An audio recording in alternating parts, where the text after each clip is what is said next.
Let me show you how I combine parkour with a watch.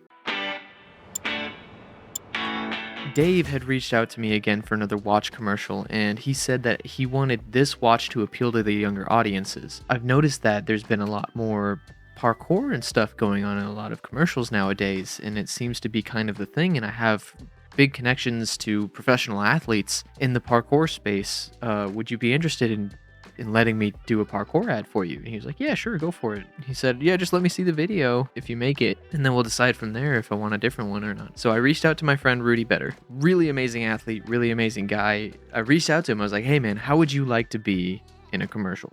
What kind of commercial? I was like, it's a watch commercial, and we would be doing some parkour.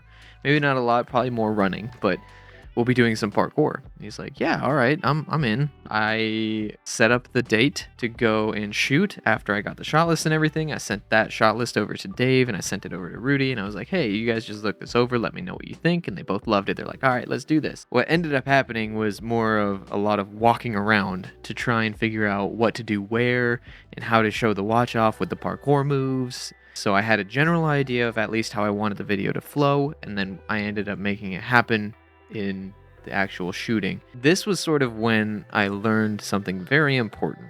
I learned how to run with a gimbal smoothly whilst maintaining the same distance because I don't have autofocus. So I was using manual focus only. I didn't have a focus motor to pull focus. I didn't have a focus puller to pull focus. The autofocus would have just been hunting the entire time because Nikon. I will say my favorite part about making these things with a non-video camera is that you learn a lot of techniques very quickly because you have to.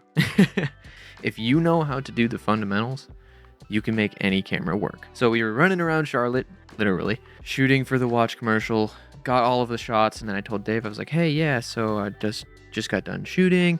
I'm gonna go edit. And I finished the edit actually that night because I was super excited. With the edit, there was once again a lot of mask transitions, and I tried to keep the feel of the video fast paced. I wanted to basically show that he's running late to a meeting or to catch the sunset, and it at least shows that he's running late and he has a final destination. I really think that it came together in the editing because the shooting was more of running around, and just shooting as much as I could. But yeah, that's how I combine parkour with a watch. So, yeah, I will catch you guys in the next one.